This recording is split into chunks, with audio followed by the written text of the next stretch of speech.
Hermanos, esto es la palabra de Dios. Estos son los nombres de los hijos de Israel que fueron a Egipto con Jacob. Cada uno fue con su familia: Rubén, Simeón, Leví y Judá, Isaacar, Zabulón, Benjamín, Dan, Neftalí, Gad y Aser. Todas las personas que descendieron de Jacob fueron 70 almas. Pero José estaba ya en Egipto, y murió José y todos los hermanos y toda aquella generación. Pero los israelitas tuvieron muchos hijos y aumentaron mucho y se multiplicaron y llegaron a ser poderosos en gran manera, y el país se llenó de ellos. Se levantó sobre Egipto un nuevo rey que no había conocido a José y dijo a su pueblo: miren, el pueblo de los hijos de Israel es más numeroso y más fuerte que nosotros. Procedamos pues astutamente con él, no sea que se multiplique y en caso de guerra se unan también con los que nos odian y peleen contra nosotros y se vaya del país. Así que pusieron sobre ellos capataces para oprimirlos con duros trabajos y edificaron para Faraón las ciudades de almacenaje, Pitón y Ramsés. Pero cuanto más los oprimían, y aquí están esos chistes del Señor, ¿verdad? El sentido de humor del Señor. Cuanto más los oprimían, más se multiplicaban y más se extendían, de manera que los egipcios llegaron a temer a los israelitas. Los egipcios pues obligaron a los israelitas a trabajar duramente y les amargaron la vida con dura servidumbre en hacer barro y ladrillo y en toda clase de trabajo del campo. Todos sus trabajos se los imponían con rigor. Entonces el rey de Egipto habló a las parteras de las hebreas, una de las cuales se llamaba Cifra y la otra Puá, y les dijo: cuando estén asistiendo a las hebreas a dar a luz y las vean sobre el lecho del parto, si es un hijo, le dará muerte, pero si es una hija, entonces vivirá. Pero las parteras temían a Dios y no hicieron como el rey de Egipto les había mandado, sino que dejaron con vida a los niños. El rey de Egipto hizo llamar a las parteras y les dijo: ¿por qué han hecho esto y han dejado con vida a los niños? Las parteras respondieron a Faraón: porque las mujeres hebreas no son como las egipcias, pues son robustas y dan a luz antes que la partera llegue a ellas. Dios favoreció a las parteras y el pueblo se multiplicó y llegó a ser muy poderoso. Y por haber las parteras temido a Dios, él prosperó sus familias. Y entonces Faraón ordenó a todo su pueblo, diciendo: todo hijo que nazca lo echarán en el Nilo, pero a toda hija la dejarán con vida. Y un hombre de la casa de Leví fue y tomó por mujer a una hija de Leví, y la mujer concibió y dio a luz a un hijo, y viendo que era hermoso lo escondió por 3 meses, pero no pudiendo ocultarlo más tiempo, tomó una cestilla o una barquilla de juncos y la cubrió con asfalto y brea, y entonces puso al niño en ella y lo colocó entre los juncos a la orilla del Nilo. La hermana del niño se puso a lo lejos para ver qué sucedería, y cuando la hija de Faraón bajó a bañarse al Nilo, mientras sus doncellas se paseaban por la ribera del río, vio la arquilla o la cestilla entre los juncos y mandó a una criada suya para que la trajera. Al abrirla, vio al niño y oyó que el niño lloraba, y le tuvo compasión y dijo: este es uno de los niños de los hebreos. Entonces la hermana del niño dijo a la hija de Faraón: ¿quieres que vaya y llame a una nodriza de las hebreas para que críe al niño? Sí, ve, respondió la hija de Faraón. Y la muchacha fue y llamó a la madre del niño. Y la hija de Faraón le dijo: llévate a ese niño y críamelo y yo te daré tu salario. Así que la mujer tomó al niño y lo crió. Y cuando el niño creció, ella lo llevó a la hija de Faraón y vino a ser hijo suyo. Y le puso por nombre, tarararán, tarararán, Moisés, diciendo: pues lo he sacado de las aguas. Señor, bendice tu palabra y ayúdanos a ver a Cristo en esta mañana. Ayúdanos a ver tu grandeza y tu majestad en esta historia, en este libro tan maravilloso. Gracias por permitirnos, Señor, abrir la Biblia aquí, pero sobre todo gracias por el Espíritu Santo que trabaja en medio de su pueblo para dar sabiduría, entendimiento, comprensión y edificar a los suyos para la gloria de Dios. En Cristo Jesús oramos. Amén. Amén. Puede ser que al ver el avance de la maldad en el mundo, la forma en que gobiernos malvados oprimen al débil y se oponen a la fe y a la palabra de Dios, Puede ser que ver cómo inocentes mueren a diario por la imposibilidad de definir si son criaturas o no son, si tienen vida o no, si son personas o no, si son objetos de derecho o no son objetos de derecho. Puede ser que todo eso nos lleve a pensar que el mal está triunfando sobre el bien, que la maldad está ganando y que Dios no parece estar muy preocupado por revertir esa tendencia. Pero si hay algo que nos enseña la Biblia, y más específicamente el libro de Éxodo, es que el Señor gobierna y se enseñorea sobre todas las cosas y que Él usa incluso el sufrimiento y el dolor para llevar a cabo sus planes. Hoy, como ya lo anunciamos, iniciamos un recorrido por este apasionante libro de la Biblia. Y estamos agradecidos por la bendición de poder compartir libros enteros de la Escritura, que nos permiten ir versículo a versículo y nos permiten conocer cómo Dios ha trabajado a lo largo de la historia en su pueblo. La palabra Éxodo significa precisamente salida. Y esa es la historia de la que trata este libro. De cómo el pueblo de Dios es sacado de la esclavitud en Egipto y conducido a la tierra prometida para adorar y servir al Señor. Esa es básicamente la trama. Y a grandes rasgos, el libro de Éxodo, nosotros pudiéramos dividirlo en 3 grandes partes y yo no tengo la culpa de eso, se los aseguro. La primera va del capítulo 1 al capítulo 13 y es cuando vemos al pueblo de Dios siendo esclavo y liberado por Dios, la esclavitud. Luego hay una segunda parte, un segundo movimiento en la historia, como hablan los músicos, una segunda parte de la historia. Y es que el pueblo de Dios libre ahora es santificado por Dios. Y es ese episodio en el Sinaí, donde Dios da la ley, etcétera, desde el capítulo 13 hasta el capítulo 24, 13:17 al 24:11. Y la última parte es el pueblo de Dios libre y santo morando con su Dios, con la presencia de Dios en medio de ellos. Del capítulo 24 hasta el capítulo 40, versículo 38. Así que ese es el pueblo esclavo, el pueblo siendo santificado y el pueblo que ya se establece en la tierra o por lo menos se establece alrededor del tabernáculo y adora a Dios. Eso es como los 3 movimientos del libro de Éxodo. Y algo interesante de este libro es que comienza con un pueblo esclavo construyendo para un dios pagano, Faraón, y termina con un pueblo libre construyendo un templo para el Dios verdadero. Así que la historia es cómo ese pueblo que vemos en primera instancia, siendo un pueblo oprimido y esclavo, que edifica ciudades para un Dios falso, sale dramáticamente y es preservado y guardado por Dios y finalmente termina construyendo un tabernáculo semejante al del cielo para que la presencia de Dios more allí. Todo lo que hay en la mitad de esos 2 eventos, el pueblo esclavo y el pueblo libre, es Dios mostrando su poder para redimir, santificar, cuidar, sustentar y proveer una tierra a un pueblo que a veces obedecía, pero muchas veces no lo hacía.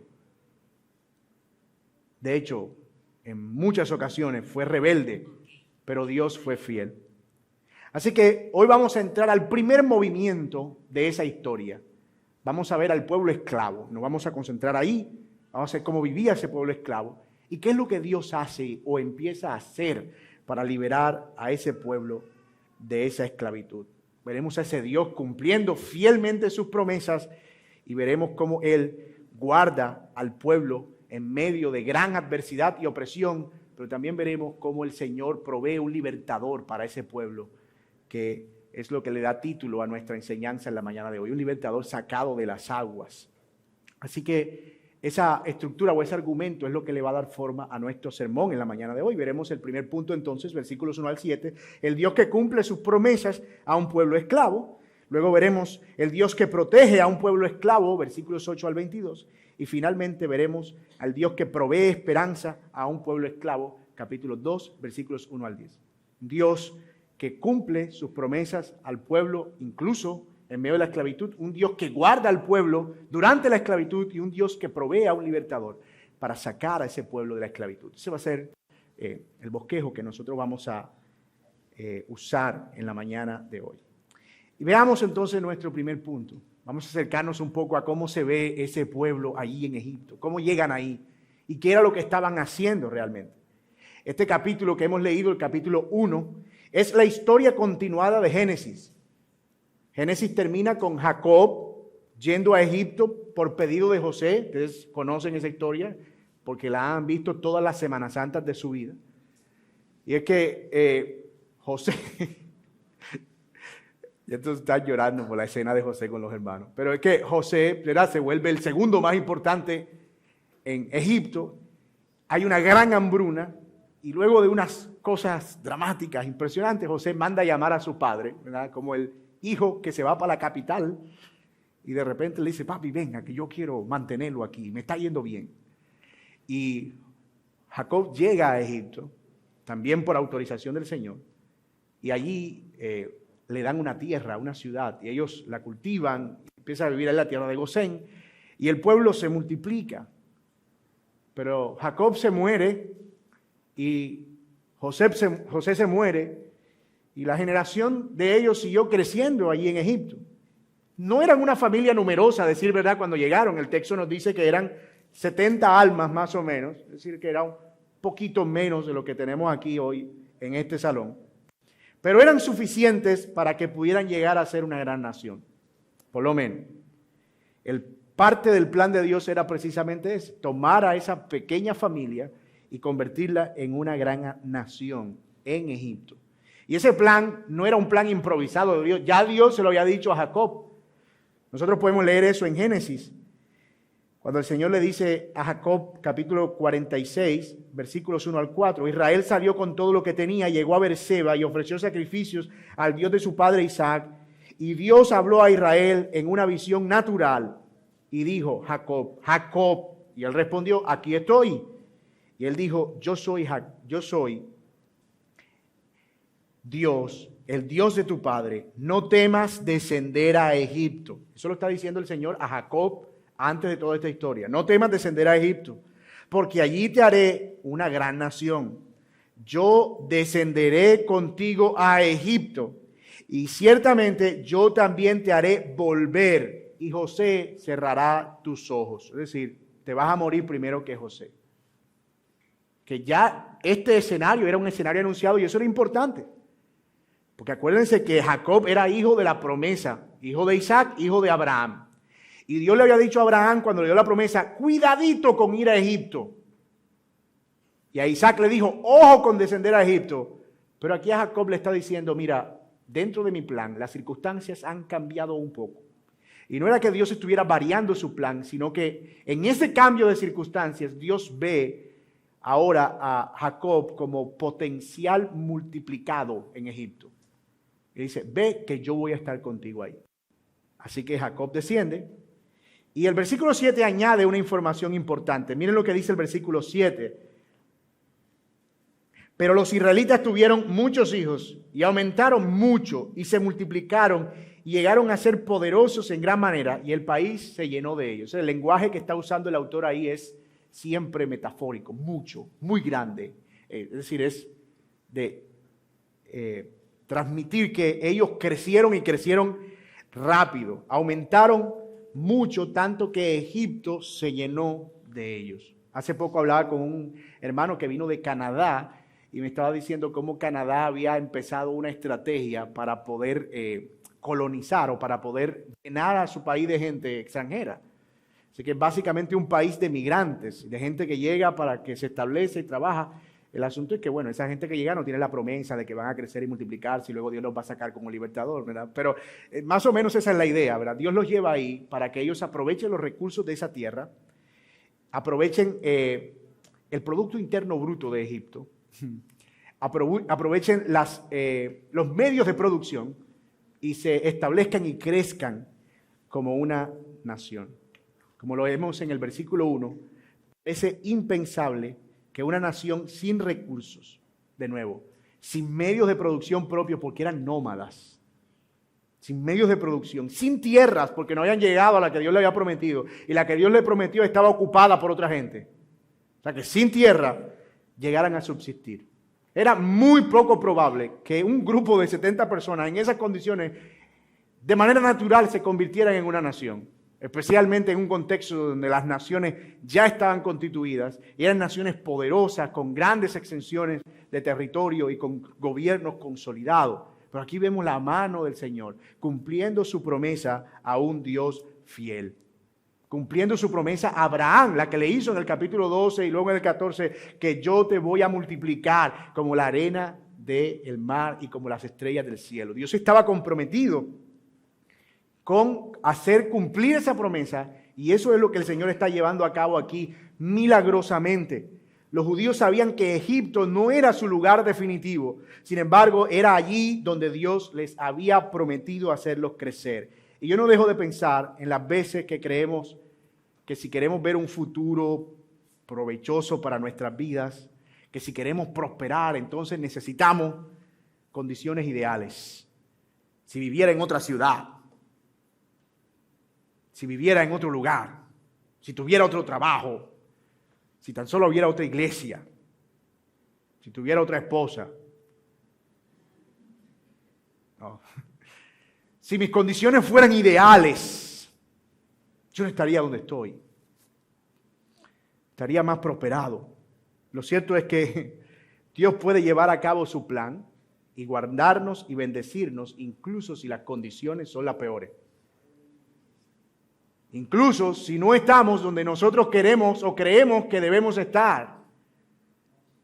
Porque, mis amados, Dios es Señor y dueño de todo, y Él se ha comprometido a guardar y a bendecir su pueblo, y parte de esa promesa es hacer que incluso todo aquello que nosotros consideramos problemático obre para nuestro bien.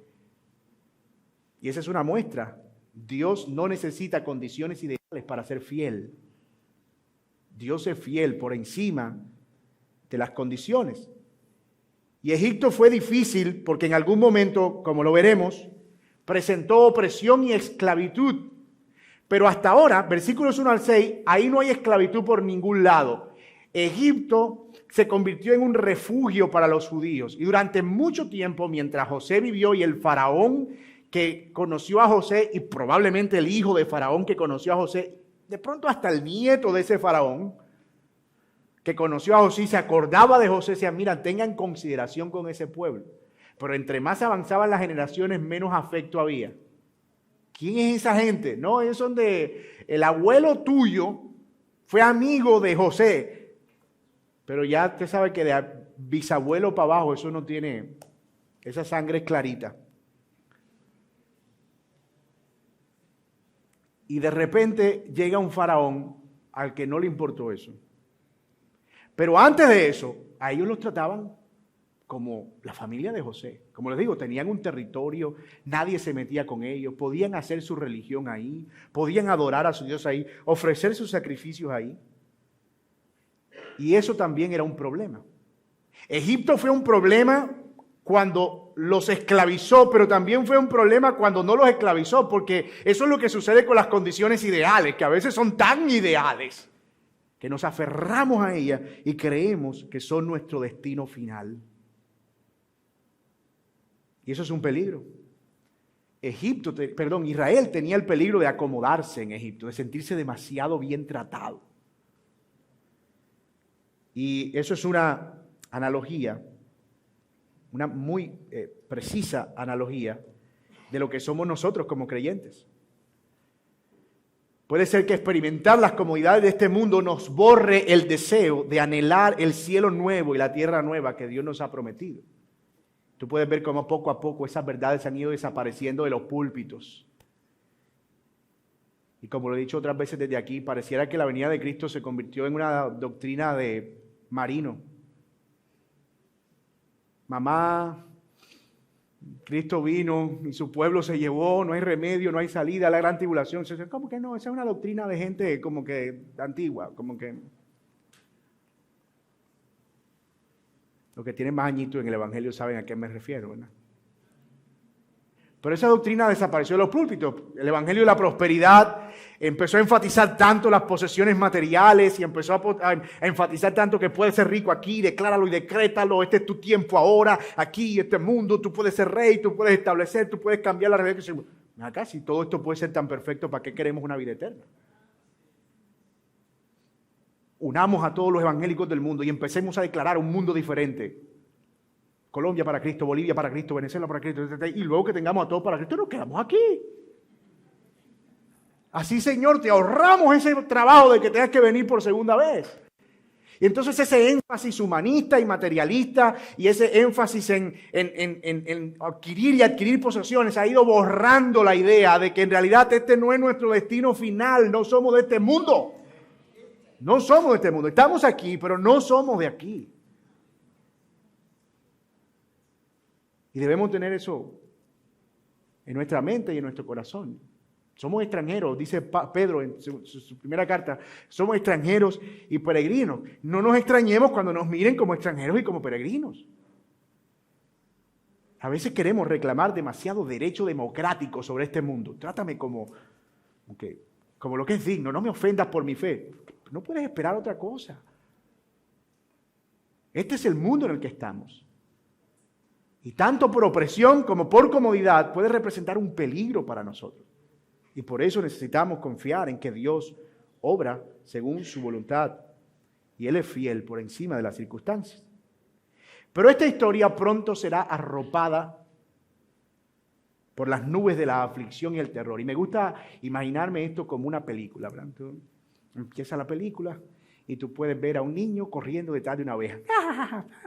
Y la ovejita, ¿verdad?, va por ahí y el papá sale con un bastón, un viejito, le llama, oh hijo, no te alejes tanto, los lobos están, y todo tan calmado, ¿verdad? Y el pueblo de Israel con unos toldos tan blancos, todo se ve tan, wow, mira cómo ha prosperado esta nación. Y de repente, el escenario cambia. Las nubes aparecen. El niño que perseguía a la ovejita sale corriendo. ¡Papá! Porque ese día se levantó un rey que no conocía a José. Un faraón, que no le importó José. Es que ese era amigo de tu tatarabuelo. A mí no me importa mi tatarabuelo. Estamos en guerra. Y parece faraón, tenía un pensamiento mucho más militar, estratega. Estamos en guerra, este pueblo está grande, hay enemigos, estamos batallando. En cierta manera uno puede comprender la preocupación de faraón, aunque uno no la comparta, pero uno puede entender. Está liderando una nación, está en guerra, hay otros que están viniendo, los asirios están teniendo poder, dicen, mira, esta gente los pueden seducir, son grandes, se hacen amigos de nuestros enemigos y desde adentro nos acaban. Tenemos que hacer algo. Y eso nos lleva al segundo punto de nuestro encabezado. Cómo Dios protege al pueblo esclavo y oprimido. Cómo Dios no solo es fiel en cumplir la promesa de multiplicar al pueblo, sino como Él es fiel en guardar a su pueblo mientras el pueblo era oprimido. Mire lo que dice el versículo 8. Se levantó sobre Egipto un nuevo rey que no había conocido a José y dijo a su pueblo, miren el pueblo. Ojo, mire a quién se lo dijo, al pueblo. No fue a sus militares ni a sus generales, a todos los egipcios. Miren que los hijos de Israel son más numerosos y más fuertes que nosotros. Hasta allá llegó el asunto. Los judíos llegaron a ser más fuertes y más numerosos que los mismos egipcios. Y él manifiesta la preocupación. Procedamos pues astutamente con él, no sea que se multiplique y en caso de guerra se una también con los que nos odian y peleen contra nosotros y se vaya del país. Esa era una preocupación válida. Los israelitas, como mencionamos, habían estado disfrutando de los beneficios de haber sido familiares del segundo hombre más importante de Egipto en el momento, pero toda esa realidad cambió y ahora ellos eran los migrantes judíos que se convirtieron en el problema de Egipto. El rey intentó al menos en 3 ocasiones frenar el crecimiento demográfico de los judíos, al menos con 3 estrategias. 3 órdenes políticas, pero siempre fracasó en el intento. No solo fracasó, sino que produjo el efecto contrario. Miren esas 3 estrategias maravillosas de ese rey. La primera estrategia fue convertirlos en una fuerza de trabajo. Yo hasta ahora, créanme, me estoy preguntando, ¿cómo es que poner a la gente a trabajar hace que no se reproduzcan? Ese faraón estaba convencido de que sí. Me dijo, vamos a agarrarlos como fuerza productiva de trabajo. Así que vamos a ponerlo a edificar 2 ciudades. De pronto, estando tan ocupados trabajando, no tienen tiempo para dormir con sus esposas y así no se multiplican. Pero esa gente sacaba tiempo.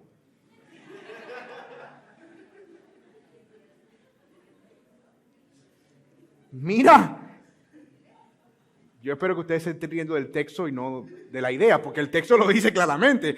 Vamos a ponerlo, ¿verdad? Y pusieron sobre ellos capataces para oprimirlos con duros trabajos y edificaron para Faraón las ciudades de almacenaje Pitón y Ramsés, pero cuanto más los oprimían, más se multiplicaban. Eso está claro ahí, eso no era milagroso.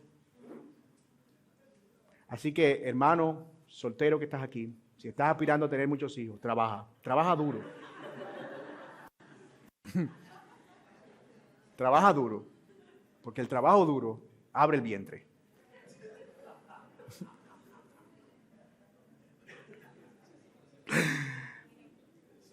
Dios está mostrando allí su fidelidad. Noten que esa palabra más se multiplicaban, aparece una y otra vez. Parece que el énfasis de Moisés es Dios estaba siendo fiel en multiplicarlo. Porque, hermano, nada detiene la promesa del Señor.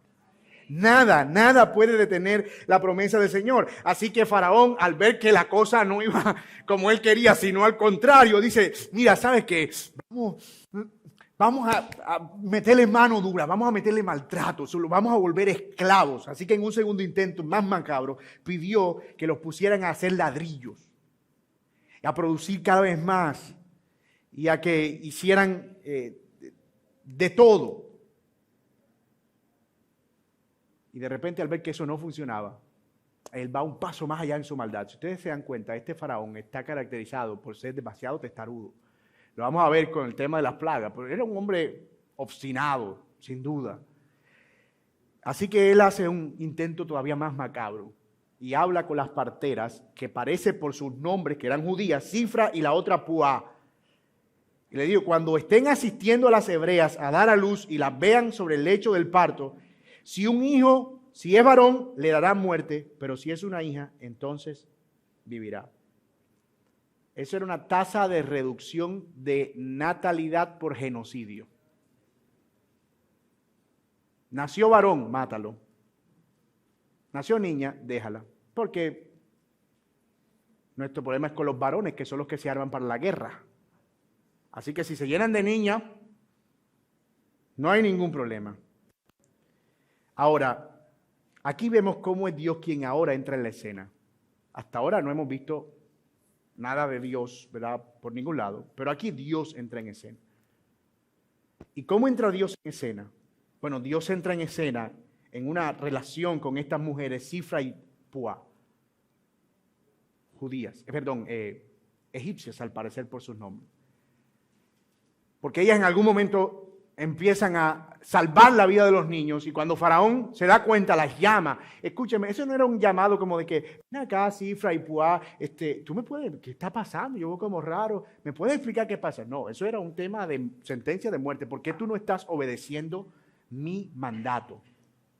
¿Por qué veo que siguen naciendo niños y siguen naciendo niños? ¿Por qué siguen preservando la vida de los infantes? Y ellas le dan una explicación un poco extraña, ¿no? Lo que pasa es que las judías son robustas y cuando ellas mismas paren y se cortan el cordón y lo limpian y cuando nosotros llegamos ya el niño nació y nosotros no tenemos corazón para matar a esos niños ya vivos. Nota que parece que había más misericordia en la barbarie de la época de Egipto que en la civilización actual. Nosotros no queremos matar a un niño inocente, para nada. Pero el versículo 20 repite otra vez lo que ya es un tema central. Entre más se oprimían, más se multiplicaba. Y hay una verdad práctica que yo no quiero dejar pasar, ni quiero dejarla para el final del punto. Quiero enfatizarla aquí al respecto de estas 2 mujeres y la actitud que ellas están tomando ante el mandato de este rey. Ellas escogieron temer a Dios antes que a los hombres. Y esto es importante, hermanos, porque es la prueba de aunque los gobernantes han sido establecidos por Dios, y eso es verdad, que Dios ha establecido las leyes a los gobernantes, los creyentes somos llamados a obedecer las leyes solo hasta donde no se oponen a la verdad. Y cuando eso suceda, tenemos un llamado avalado por Dios a la rebelión santa. Porque Romanos 13 se ha convertido en el caballo de batalla. Pues si mira que el gobierno dijo que haga, pues si el gobierno lo dice, lo hacemos.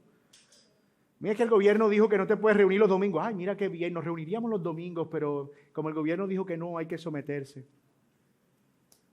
Y entonces se ha tomado todo este tema de lo que los gobiernos dicen para temer más a los hombres que al Señor. Y la razón por la que hay temor al hombre es porque no hay temor a Dios. Hay una relación ahí. Entre más temor al Señor hay, menos temor a los hombres. Y hermanos, créanme, esto no era una cosa de que era fácil de lograr. Ellas estaban so pena de muerte, pero el Señor respaldó su decisión. Miren lo que dice el versículo 17, pero las parteras temían a Dios y no hicieron como el rey de Egipto les había mandado, sino que dejaron con vida a los niños.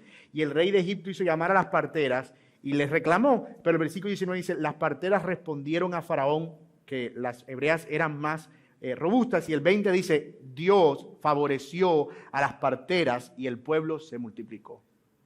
Dios las guardó y honró su resolución de agradar al Señor antes que a los hombres.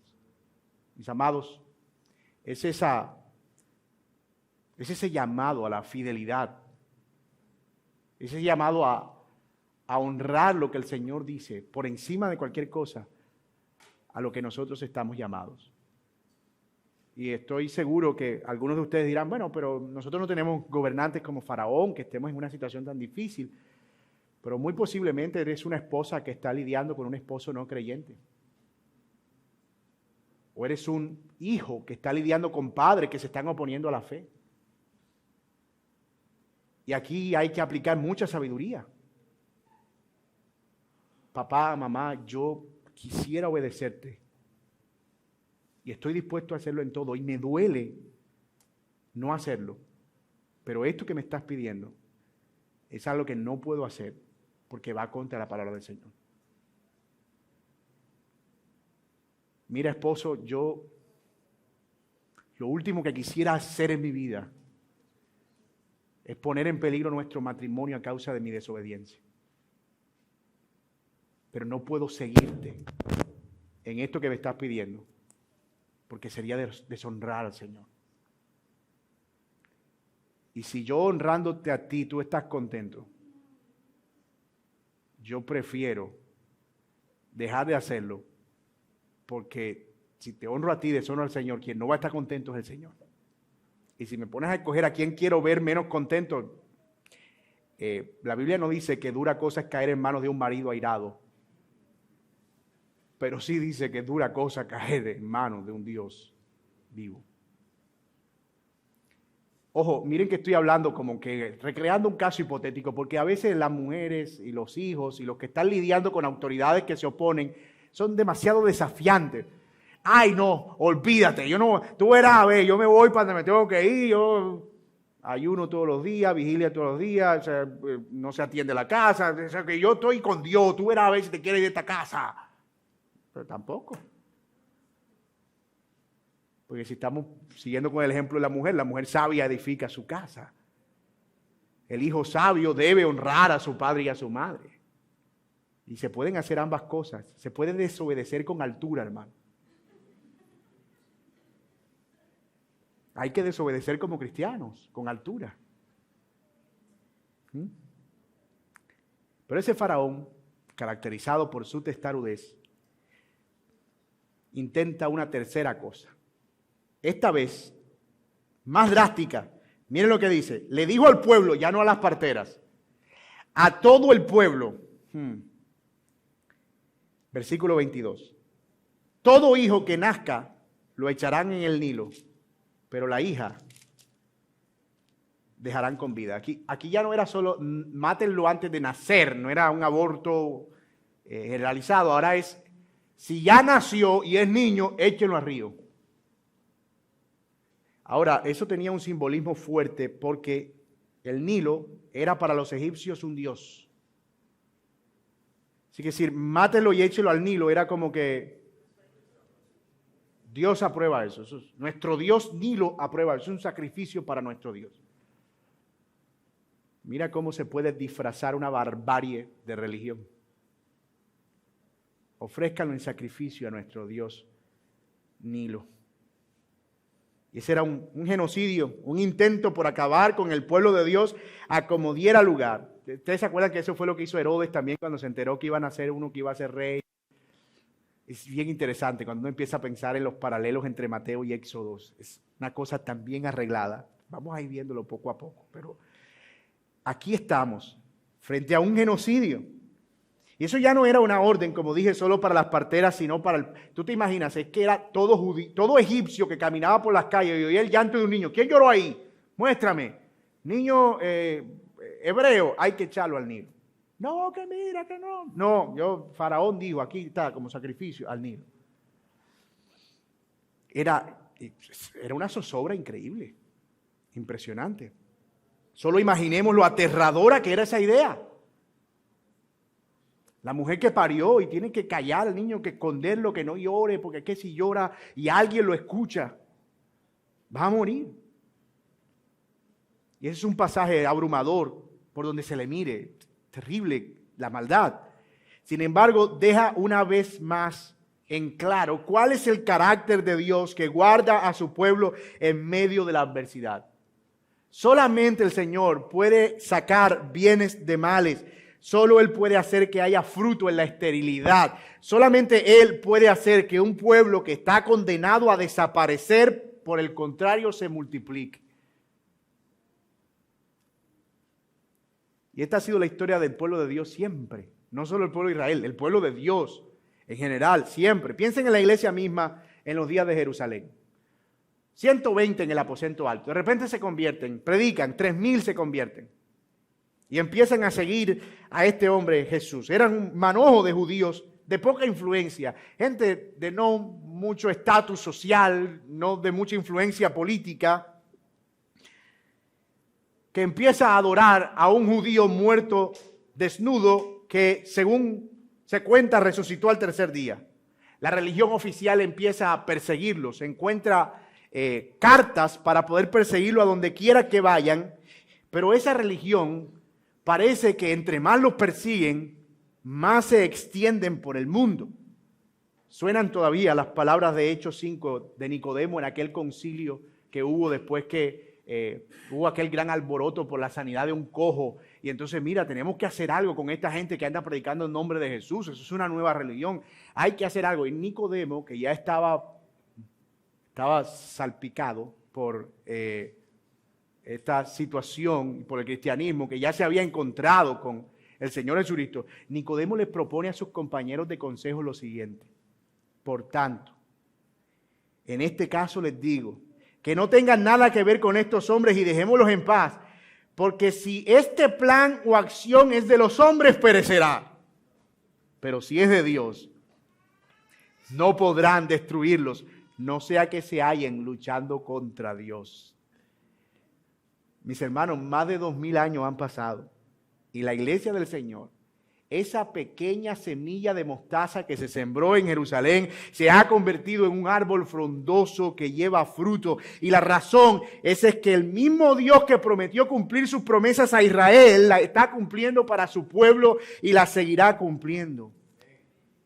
Ese es el mismo pueblo que derribó imperios sin armas y que se extendió por el mundo, impulsado por la promesa, la misma que Dios hizo a Egipto, a Israel en Egipto.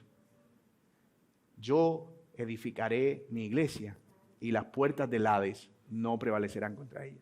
El Señor aseguró que la iglesia se iba a multiplicar y eso es lo que estamos viendo, efectivamente. Este texto es la muestra de que la fidelidad de Dios está por encima de las condiciones ideales. Podemos confiar que incluso en medio de la adversidad, Él nos guarda. Y puede, de nuevo, que tu adversidad no se vea como la de los judíos que estaban en Egipto. No tienes a un faraón que te esté esperando a que paras para mandar a la gente a que tome al niño y te lo arrojen al Manzanares. Pero puede ser una relación difícil, un jefe difícil, tirano. Personas que te dañan solo porque quieren hacer maldad. Soporta en el Señor No devuelvas mal por mal, siempre recordando que si estas cosas son por causa del Señor, al final Dios hará justicia y Él reivindicará nuestra causa.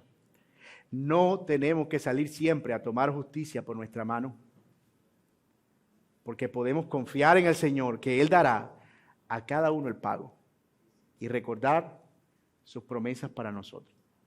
Israel era más grande que Egipto, podía armarse contra Egipto, pero no lo hizo. De alguna manera entendían que el Dios que los había metido ahí los iba a sacar, porque eso era lo que le habían enseñado sus padres. Y ellos esperaban que fuera Dios quien los sacara de ahí, porque sabían que ellos no podían hacerlo de su propia mano. Hasta ahora hemos visto cómo el Señor ha convertido todos los intentos del mal contra su pueblo en bien. Es una especie de jiu-jitsu espiritual.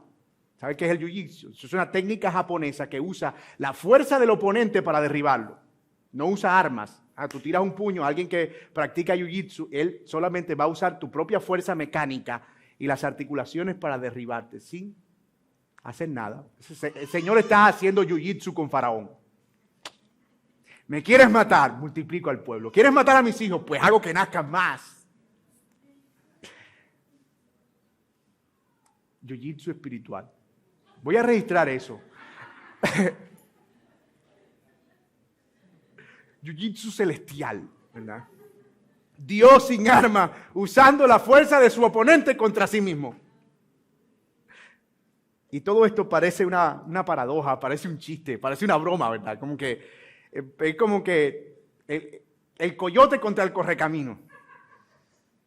Tom contra Jerry. O sea, todo lo que hago se me devuelve.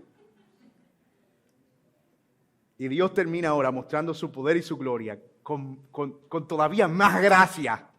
Con todavía más gracia, lo que nos lleva a nuestro último punto. El Dios que provee esperanza a un pueblo esclavo. Miren lo que dice el texto del capítulo 2. Pues ahí se nos habla de un hombre en la casa de Levita. En ese contexto de persecución, donde la gente estaba muriéndose, los niños estaban siendo arrojados al mar, las madres desesperadas. Yo no me quiero imaginar lo que eran las noches en Gosén, mujeres llorando desconsoladamente. Por las calles tú caminabas y era un alarido, gritos de desespero. Mi hijo se ha ido, mi hijo me lo arrebataron, era mi primogénito, era angustioso. Y ahí en una casa, en medio de esa gritería, nace un niño. Y la madre de la tribu de Leví, eso va a ser importante para el resto de la historia, lo ocultó durante 3 meses. A mí se me ocurrió que con razón Moisés era gago. ¿Tú te imaginas lo que es que tú no hables ni llores ni por 3 meses? Pobre niño.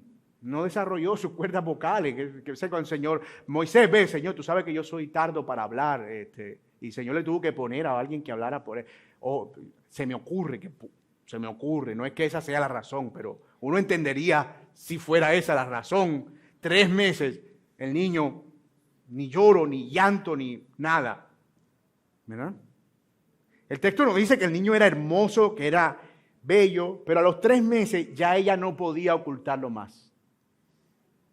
Así que ella idea un plan, Dios está a cargo de ese plan y todo eso termina haciendo evidente que Dios controla todos los elementos de la historia de su pueblo. El versículo 3 nos habla de esa mujer. Ella hace una barquilla de juncos, es decir, ella misma tira al niño al río. Pero ella no lo tira como un sacrificio. Ella lo tira en una barquilla. Esa palabra, ahorita vamos a hablar un poquito de ella, pero es una barquilla que ella calafatea con brea, bien bonita. Era un Moisés. Una barquilla, le pone sus almohaditas y pone al niño ahí. Esa escena es, Dios mío, tú puedes imaginarte esa barquilla alejándose y esa madre ahí, su corazón. La escena es increíble porque además no era la quebrada del Nilo, era el Nilo. Y lo que sigue bien pudiera ser una serie de eventos afortunados. Perfectamente podría ser una serie de eventos afortunados si no supiéramos que nuestro Dios controla hasta los eventos más insignificantes de la historia. ¿Saben por qué? Porque casualmente la hermana del niño lo recorre con él de lejos. O sea, él va allá y ella va corriendo a la orilla. Pongan música japonesa de fondo, de drama japonés. Y ella va corriendo ahí al lado. Casualmente, una cosa pero casual, la hija de Faraón ese día bajó a bañarse con las doncellas, como lo hacía con regularidad, pero a esa hora estaba ahí en el río. Casualmente, vio la barquilla y casualmente la manda a traer. Miren a ver qué tiene esa barquilla, se ve como curiosa, como bonita, la traen. Casualmente ella se encariña con el niño, porque ella era la hija de Faraón, conocía perfectamente el decreto, así que ella podía sacar al niño de ahí y Nilo, entregarlo en sacrificio al dios Nilo. Pero se encariña y tiene compasión del niño y decide protegerlo. Casualmente, la hermana que iba corriendo por la orilla con música japonés de fondo, le dice a ella, yo te puedo conseguir a alguien que lo críe.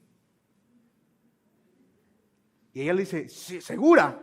Sí, conozco una que tiene como amamantar ahora mismo. Así que casualmente, la madre del niño recibe al niño en sus brazos y con sueldo, que no es lo mismo.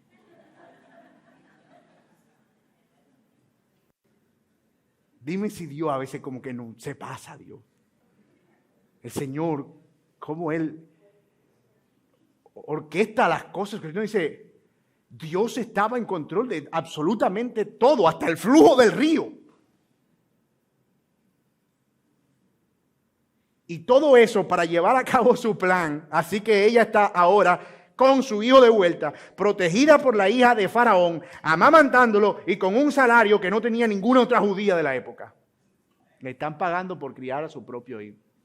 Eso es una broma. Tiene que ser una broma. Alguien tiene que estar haciendo eso desde arriba. Eso no puede ser casual. Y yo creo que parte de Moisés nos deja esos detalles con mucho estilo, porque Él quiere que veamos a Dios en esa casualidad. Porque no, tú no ves a Dios, pues pudo haber dicho, y Dios permitió que la mujer de Faraón, y Dios puso en el corazón de la hija de Faraón que, pero Él no lo hace porque Él quiere que nosotros veamos que en cada evento de la historia Dios está gobernando. El niño creció y su nombre fue Moisés, cuyo nombre significa casualmente sacado de las aguas. La belleza de este relato es indescriptible. Es la forma en la que Dios, y es como yo lo veo, espero que ustedes también, termina burlándose, en el buen sentido, de un faraón que se creía Dios y de un río que era adorado como si fuera Dios. La paradoja de todo esto es que el río que estaba supuesto a ahogar al niño terminó siendo el lugar de donde éste sería tomado para luego convertirse en el libertador de ese pueblo esclavo.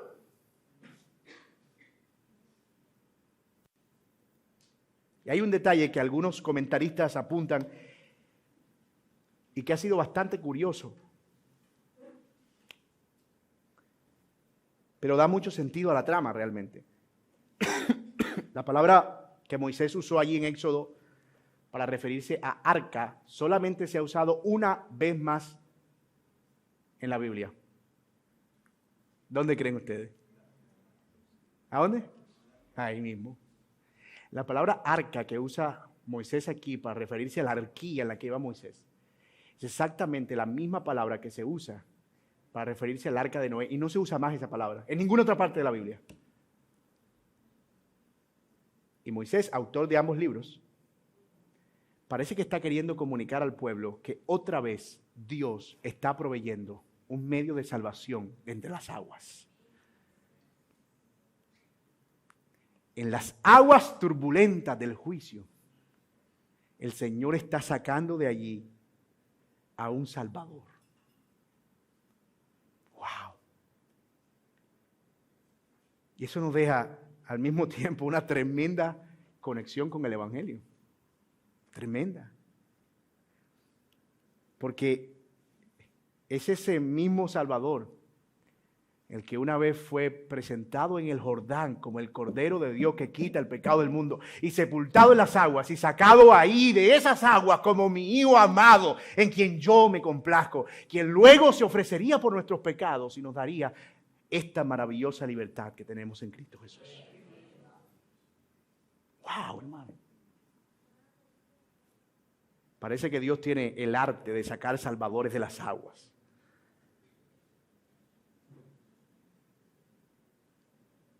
Dios está en control de toda nuestra historia. Toda nuestra historia. Nunca se desvía de su plan. Al final, todo saldrá de acuerdo con su propósito soberano. Mi amado, los planes de Dios nunca fracasan, ni siquiera en la peor de las circunstancias. Y este texto nos los muestra de una manera clara, muy clara. Dios no fracasa. Dios no fracasa. Y en este punto también vemos, como lo dijimos, que no hay eventos aleatorios en la historia de los hijos de Dios. Cada cosa que sucede, Él termina usándola para nuestro bien y para contribuir a un plan mucho mayor. Nunca perdamos el asombro por eso. Nunca. Y en estos últimos versículos, como decíamos, no vemos que se menciona a Dios de manera explícita.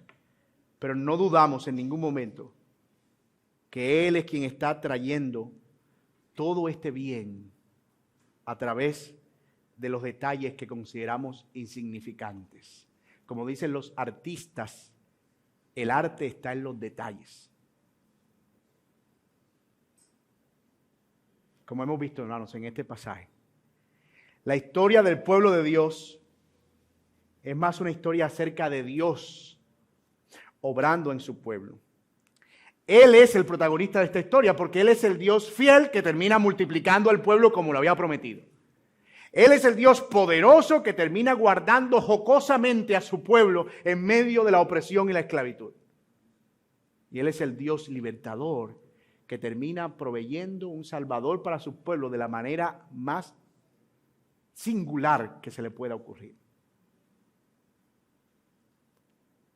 Bendito sea Dios por su misericordia. Y mi amigo que estás aquí sin Cristo, es muy probable que tú estés preguntándote cómo es que cada cosa que estás viviendo en tu vida va a contribuir para un plan del Señor. Cómo es que en medio de esa esclavitud de pecado y cómo es que en medio de tantas situaciones oscuras que vives, puedes algún día experimentar algo de paz y de gozo. Y la respuesta está en que Dios no necesita condiciones ideales. Él puede hacer que su plan se lleve a cabo incluso en el peor momento de nuestra esclavitud. Porque dice Efesios capítulo 2 que Él nos dio vida a nosotros cuando estábamos muertos en nuestros delitos y pecados, en los cuales anduvimos en otro tiempo siguiendo la corriente de este mundo, sobre las aguas del Nilo de este mundo.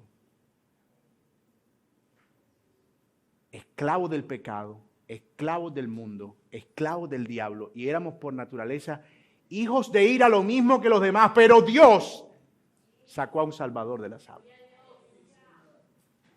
Y tú puedes venir a ese Dios hoy, en arrepentimiento y fe, y entregarle tu vida, y Él perdonará tus pecados, y Él se convertirá en tu Redentor y en la fuente de gracia para ti.